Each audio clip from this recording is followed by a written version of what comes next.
Hey, I'm just giving a little tour here of the house I'm working on in the peninsula. It's a mid-century modern style home. It's being completely renovated. It was gutted down to the studs, and we're in the process of rebuilding now. Here's the garage, and I'm showing the steel beam header and the two hardy frame panels on either end. These hardy panels add a lot of rigidity to the wall. They add a lot of shear strength because there's such little walls on each end that plywood just isn't strong enough. Here's the all thread bolts securing the hardy frame to the foundation. This is the exposed ceiling that's prevalent throughout the house, and that's the old girder holding up the exposed beams. Here I'm showing the bolts that go through the beams into the support structure on the roof. We did a unique framing feature on this house to eliminate any kind of beams and walls inside the home. Everything is supported from above. We call it overframing. I'll show a little bit when we get up to the roof how that looks like. Here's the interior now. This is the kitchen we're walking into. The old concrete slab was demoed and removed, and here we've started rebuilding the floor system. This is all number 4 rebar, 16 inch on center. It's been doweled into the existing perimeter foundation. Here is the footing for one more hardy frame panel. You can see how large they are and how deep the all thread go. This holds about 4 feet by 4 feet cubed, so there's a lot of holding power there. So this floor consists of uh, compacted grade and then base rock on top, 4 inches of base rock compacted, and then a moisture barrier, and then a foil thermal barrier. This floor is getting radiant heating or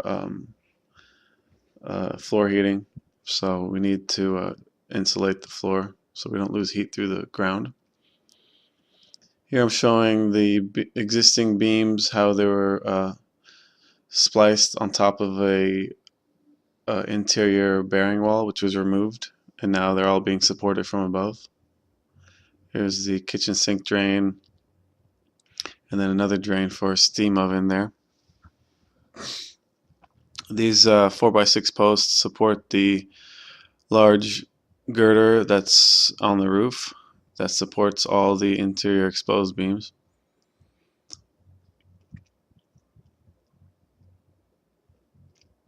Here's a taller than usual front door. We have to notch the header for that. Here we're walking into the hallway. The entire ceiling of the hallway is a skylight. And then we have the laundry room here to the left. It's going to be inside of a closet.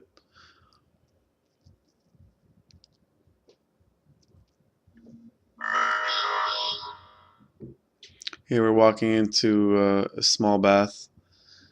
This is the toilet drain. All the toilets in the house are wall mounted, and so the tank and everything is recessed inside the wall cavity. So there's no tank showing. It's just the toilet basin itself, and then a few buttons above it. Here's the 2 bedrooms, small bedrooms there. Now we're walking into the master suite with the master closet right here.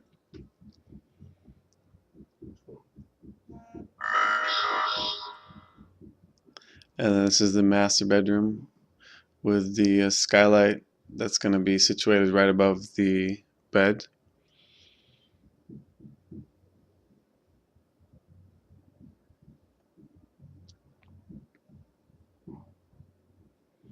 And now we're walking into the master bedroom, or sorry, master bathroom. It's very long and it's got the same ceiling height as the bedroom. It's like 10-foot ceiling. Here's another toilet, and then a box out for the drain for the tub here, and then a cool little mixer that goes inside the concrete floor. There's going to be a tub filler that comes up through the floor out of that, so it's going to be really nice. And this is me showing the slope of the shower. There's going to be a shower here. It's going to be sloped into the floor, so there'll be no shower curb. You can walk right in, and the water will drain straight to that drain there. Here is the end of line clean out that was added. All new plumbing in this bathroom.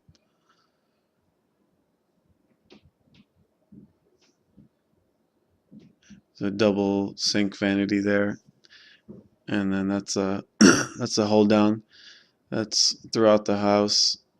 Almost every interior wall in this home is a shear wall. It's a structural wall. So there's hold downs everywhere.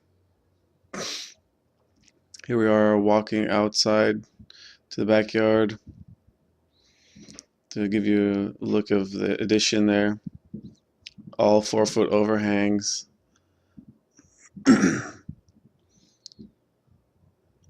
With skylights over here. This whole back wall is going to be all glass panel. And this is the master bedroom, the full height glass door and a full height glass window, and all glass. This whole back of the house is going to be glass. This is the master bathroom. It's going to be excavated as a walkway here eventually. And that's the backyard. Here we are on the roof. You can see how complicating all the sloping is. This was kind of built as we went. There was no really a roof plan to follow because things were changing constantly. Here below you can see the main beam. This is the overframe beam that supports all the ceiling below. Here's a cutout for the skylight in front of the kitchen window below. Here's the garage to the left there with an overframe beam.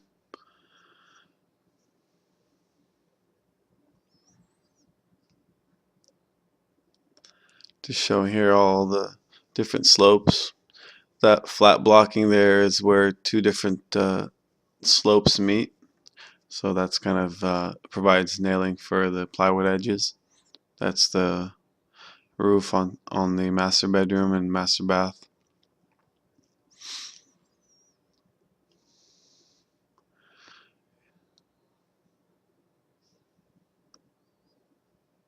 Here we're walking on top of the family room or TV room.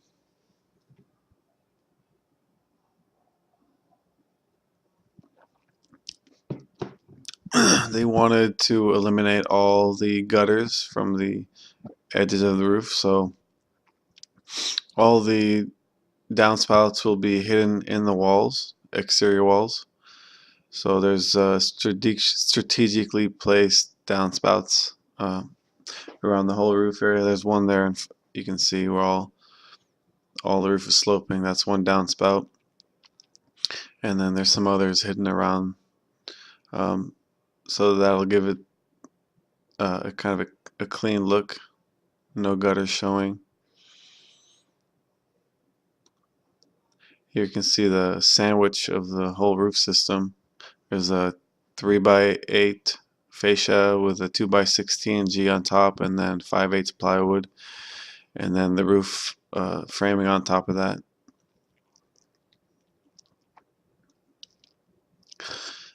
And then the whole roof will be sheeted with a thermal barrier plywood. It's very expensive. It's got like a foil backing on it. Here we're on top of the master bedroom. This is the skylight above the master bed.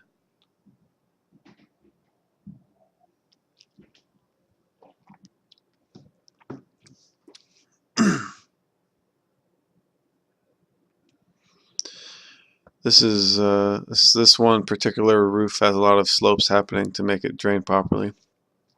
Here's just a overview of the entire roof system. This is the highest point on the roof.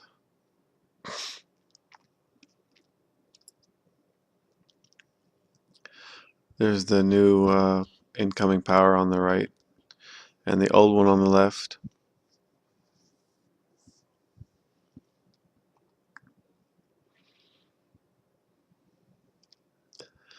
You can see the metal brackets there. That's what support the exposed beams below. They're lagged in to this overframe beam.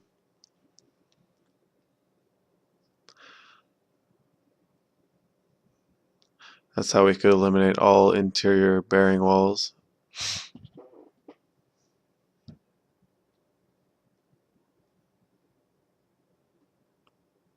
Here they've started to do some rough plumbing and run some sprinkler lines, and I started some electrical as well.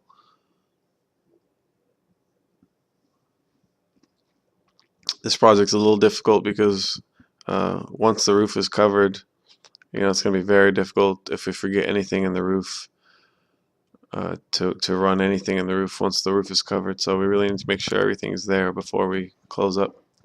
Here's where the roofers made a mistake. They built this roof overhang, but forgot that the roofer needs to come in and put down the roofing membrane. So all that has to be taken out and then put back once the roofer is finished.